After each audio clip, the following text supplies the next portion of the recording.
नरैना धाम की, भैरवना धाम की, तेराजी महाराज की, रामसा पीर की।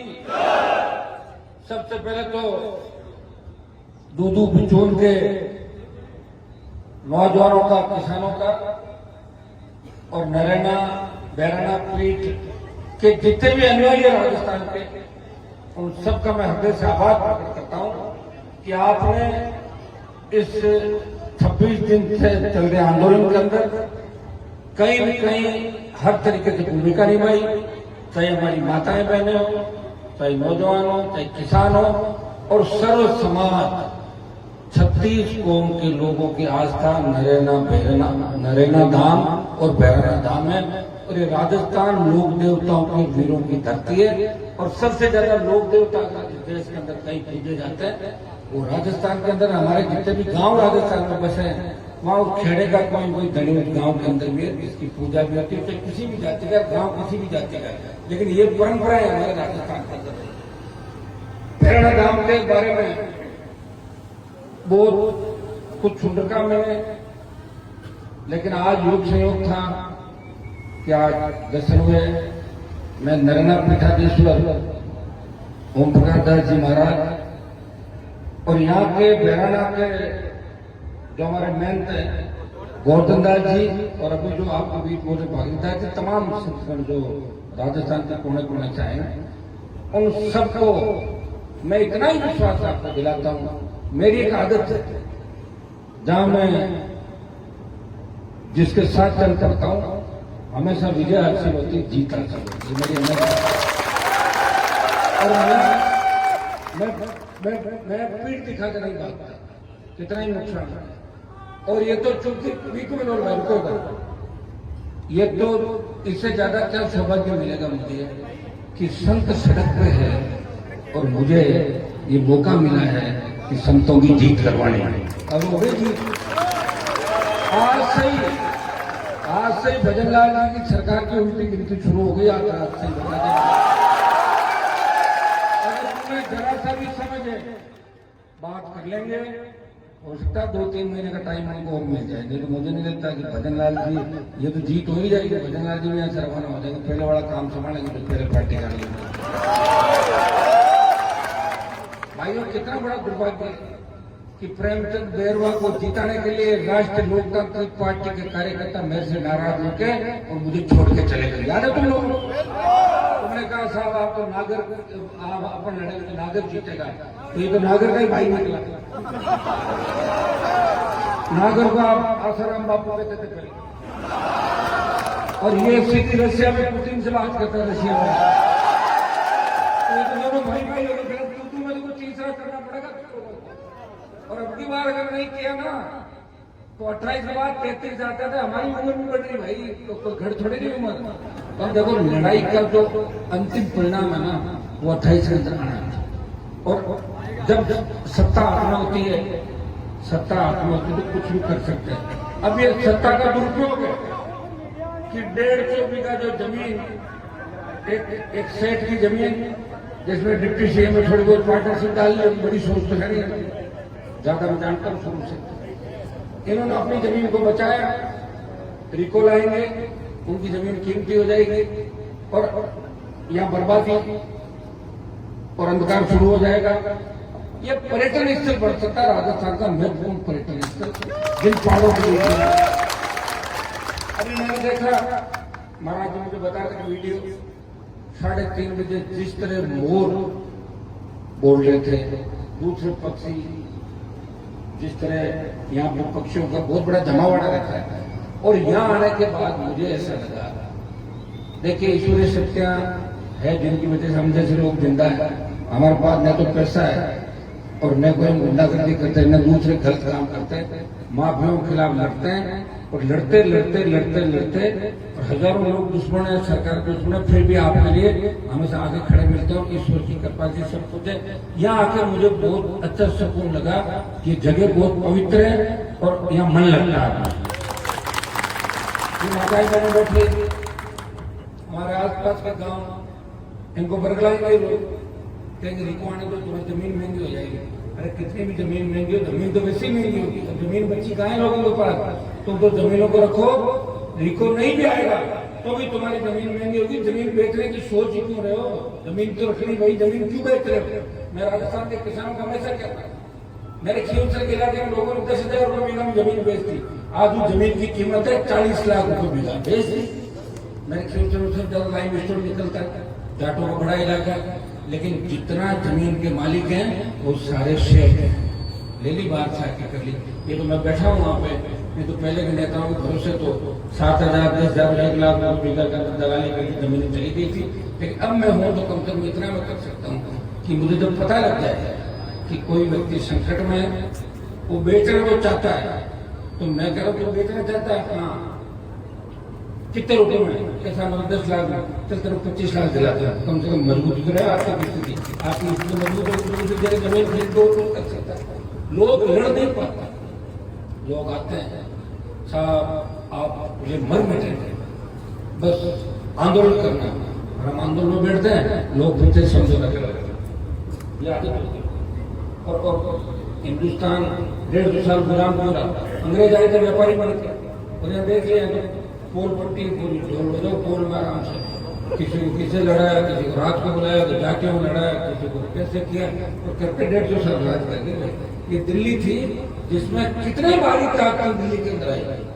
ये 2000 साल पढ़ लो ना, आप आगे में जाओ, इन 2000 साल को पढ़ लो। आजादी से पहले हम लोगों का शोषण किस किस ने किया?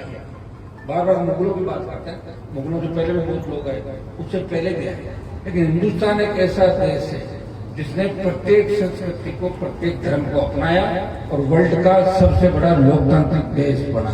मुझे पीड़ा इस बात कि सनातन की बात करने वाले, साधु संतों की बात करने वाले लोग एकदम से कैसे बदल गए? क्या हो गया? इनका दिमाग खराब हो गया। और ये नहीं रहेंगे तो एजेंट कहाँ मिलेंगे बूथों पर? 21 का आंकड़ा था, कांग्रेस ने सबसे कम सीटें कांग्रेस की आई थी, 21 में अशोक जी गहलोत लाए थे। बीजेपी के तो भजनलाल रह गया और ऐसे हालात रह गए, कोई दूसरा जब आ गया, कितना नुकसान तो हो गया, अब कहाँ से भरपाई करेंगे? मुझे लग रहा है बीजेपी 21 से 11 आ जाएगी। अरे बंगाल की जीत का जश्न मना रहे हैं ना, तो राजस्थान में 11 आ रहे थे, इस बार 25 ही 25 आ रहे हैं 29 के अंदर। अगर यही जाना पिछली बार तो कुछ गड़बड़ हो गई, कई शब्द मम्मी नहीं के प्रचार, ये मेरे पेट में छुरा घूम रहा है, तो मैं कहा मुझे क्या करना, कांग्रेस जीते, मैंने कुछ ठेका खुले रखा, जो जीते जीते, मैंने कोई ज्यादा पेन नहीं किया। पेन लेते तो जयपुर, कोटा, जोधपुर, अलवर और आपकी बीकानेर में 5 सीट फिर आ जाती कांग्रेस के खाते। कांग्रेस ही नहीं कह रहे, कांग्रेस चाहते हनुमान अगर जाएगा तो दिल्ली में मैसेज जाएगा हनुमान जी की वजह से जीती। वो ये नहीं चाह रहे थे, और वो नहीं चाहते मैं पीछे जा रहा, मैं तो चाहता मेरी नागौर जीत जाए, कुछ और जीत जाए और बाकी भगा के रह गए थे। तो मैं तो दोनों तरफ कितना दुख पाया। और मुझे सौभाग्य मिला कि राजस्थान में पहली पार्टी अगर किसी किसान के बेटे ने 66 साल में बनाई, तो हनुमान बेनीवाल ने आपके आशीर्वाद और पार्टी बनाई।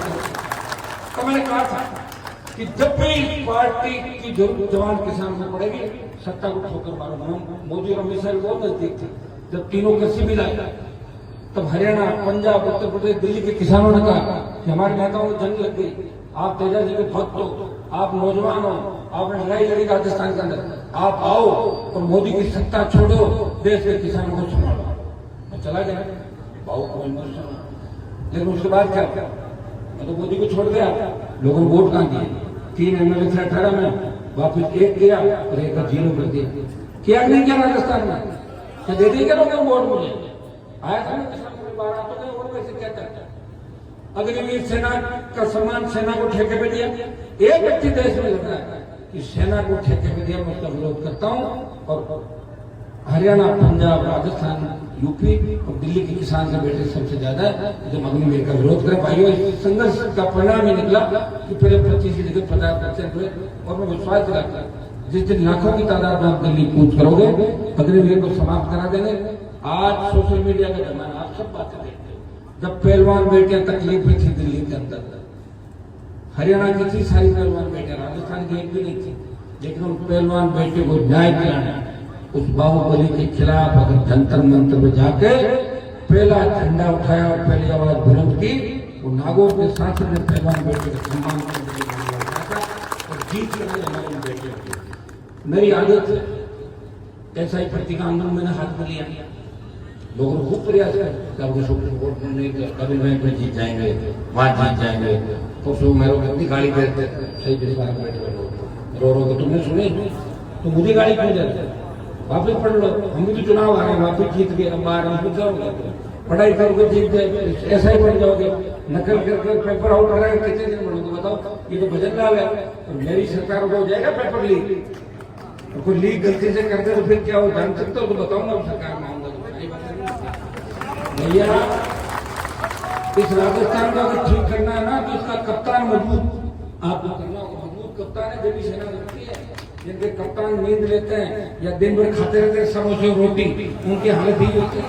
भजनलाल के घर 1 घंटे में खाना के समोसे, थोड़ी देर में कोका कोला, कभी कुछ और दिन भर 50 बार जबान फिसलती है, कभी तो मोदी को श्रद्धांजलि दे देते हैं, कभी सच अकाल बार अकाल को, कभी कहते हैं मेरी रात फ्लाइट टूटे, रात फ्लाइट टूटे, फ्लाइट रात में उठेगी। तो कैसा आदमी है, कहाँ से इस आदमी को लाकर राजस्थान में बिठाया, इससे बड़ा दुर्भाग्य नहीं हो सकता।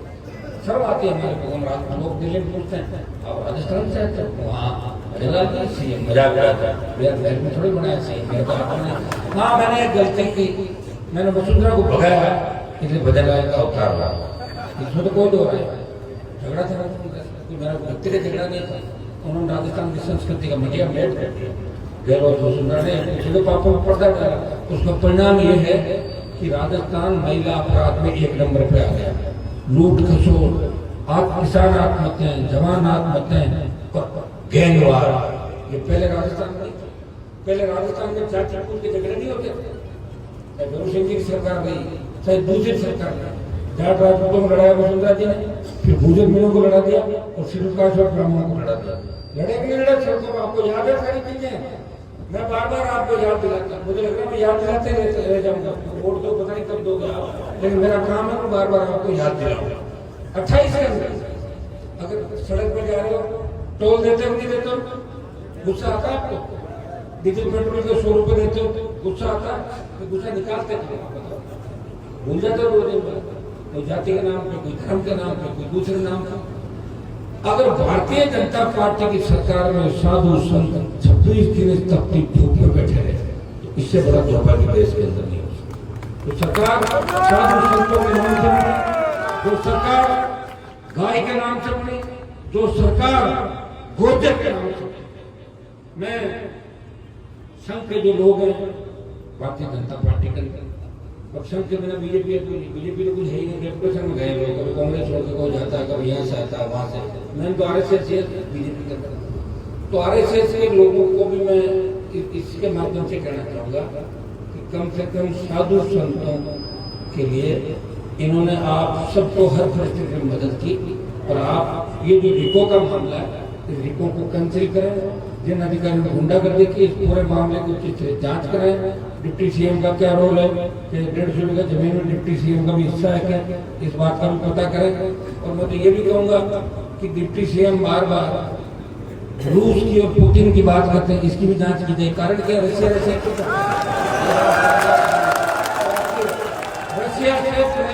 का क्या रिश्ता है, ये राजस्थान के लोग जानना चाहते हैं। क्या कोई रशिया में ओलंपिक खेलने गए थे क्या, रशिया में साथ दिल्ली में खेला था कोई खेल, ये जानना चाहते हैं लोग। तो भाई इनका हाथ में इतना बड़ा पद दे दिया, ये मिनिस्टर तक तो बन जाते थे, इनको राज्य मंत्री बना दिया था, उप मुख्यमंत्री बना दिया, 5 से खड़ी नहीं, उप मुख्यमंत्री, उप मुख्यमंत्री, भजनलाल मुख्यमंत्री, मुख्यमंत्री बन गया, नींद नहीं आ रही है, इतना नहीं है, गलती नहीं है। जिस दिन हट जाएंगे ना, उस दिन देख लो मानो अंदर जाकर पड़ जाएंगे, मेरे साथ गाड़ी का काम होती है, ये स्थिति बनने वाली है। भाइयों तैयार हो जाओ, अगला जो हमारा आंदोलन है ये भी घोषणा करके जा रहा है, क्योंकि आंदोलन कर रहे हैं साधु संत और नरेंद्र पीठाधीश के नेतृत्व में आंदोलन हो रहा है। तारीखें तय कर लेंगे, मुझे आप संख्या बता देना, जितने साधु संत आएंगे उनसे 20 से 50 गुना राष्ट्रीय लोकतांत्रिक पार्टी एक दो दिन में तारीख का ऐलान करेंगे। यहाँ से हाईवे भी नजदीक है, दूर है ही नहीं, राजधानी भी नजदीक है, चल पड़ेगा। मेरे हिसाब से आवश्यकता पड़ेगी नहीं। सरकार तो आज छोटा सा जो टेलर था ना, उसी डर गई सरकार। नहीं, सरकार नहीं मानी तो सरकार को पूछ के दिखा देंगे। ये तो दिखानी पड़ेगी कभी कभी भाई मेरे, जितने हालात चल पड़ रहे हैं, जितनी बेरोजगारी, किसान तकलीफ के अंदर, हमारी बहन बेटियां तकलीफ में। एक एक पोस्ट मुझे देख करके करी, एक राजस्थान की महिला टीम की कप्तान जो मैच देख के जा रही थी 11:30 बजे, उस किसान की बेटी को 20 लड़के छेड़ रहे थे। अब बताओ कहाँ सुरक्षित महिलाएं, बताओ। छोटी बच्चों के साथ जो घटनाएं हो रही है, जिस तरह दलितों पर अत्याचार बढ़ रहा है, जिस तरह दूसरे हालात राजस्थान में, कौन गणित हो रही है? कौन थाने तहसील में आपका सम्मान करा और कौन अच्छे थानेदार को थाना दिला रहा है? थानेदार तहसीलदार को ही लगेगा जो एमएलए को कमीशन देगा, लूट को चोट करेगा, आधा एमएलए एमपी को देगा, वही थानेदार तहसीलदार लगेगा। भाइयों, मैंने मेरे प्रयास में कोई कमी नहीं रखी। हर बड़ी ताकत से टकराया, हर माफिया से टकराया और हर समाज के लिए लड़ा। किसी भी समाज ने अगर मुझे याद किया तो मैं आगे खड़ा मिला, पीछे नहीं हटा। मैं आप सबसे एक आह्वान करता हूँ, ये राजनीतिक मंच नहीं है, क्योंकि मैं आया मेरी बात में कह दूं, लोकतंत्र के अंदर सत्ता जिसकी होती है, सत्ता में सब कुछ निहित है, सत्ता ही सब कुछ है। कहना कि तो राज्यपाल का पद बड़ा होता है, लेकिन राज्यपाल वही बयान देता है जो सरकार लिख के देती है। एक तरीके से राज्यपाल सरकार का नौकर होता है, नौकर हो सरकार का। वो एक शब्द भी नहीं बोल सकता। आप राज्यपाल का अभिभाषण होता है, वो ही पढ़ता है जो लिख के दिया जाता है। तो मैं आपको विश्वास दिलाता हूँ कि मैं आपको लड़ूंगा। मैं दूसरे प्रांतों में जाता हूँ, तब लोग राजस्थान के लिए लोगों की सोच देखो क्या है। लोग कहते हैं राजस्थान के लोग तो साहब बात करते हैं ज्यादा, बिजनेस तो मारवाड़ी लोग अच्छा कर लेते हैं बाहर, उसमें तो राजस्थान वाले बाहर जाके पैसा खूब कमाया राजस्थान के लोगों ने। लेकिन माइंड सेट है, एक बार कांग्रेस, एक बार बीजेपी और एक बार को लंबे समय तक वो लेके नहीं जाता। यूपी, बिहार, हरियाणा, तमाम आप साउथ के स्टेट देखते हैं। अभी तमिलनाडु में जो रिजल्ट है, एक नौजवान स्टार 2 साल में पार्टी बना के सीएम बन रहा है। तो क्या तुम्हारे अंदर ताकत नहीं है राजस्थान में? क्यों नहीं है? SC, ST, OBC, मुस्लिम का नारा दे दो, 82% बजाओगे वोट, 150 सीट आ जाएगी तुम्हारी। तुम नौजवानों को कहना चाहते, नौजवान प्रयास कर रहा है, सारी बातें, लेकिन तुम क्या हर टाइम है ना, हर टाइम कोई तो गाड़ी आगे पीछे घुमाएगा, नाराज होकर भागेगा, कोई दूसरी तरीके तुम फीलिंग आने लग जाती है सरकार की। चार उसमें हॉर्न लगा लिया, सायरन बजा लिया, कट मार दिया, ये सरकार थोड़ी होती है। सरकार तो सरकार होती है। तो पुलिस वाला गाड़ी पकड़ लेता है, मेरे से लड़ता है, भाई साहब 15 साल से आपके साथ है,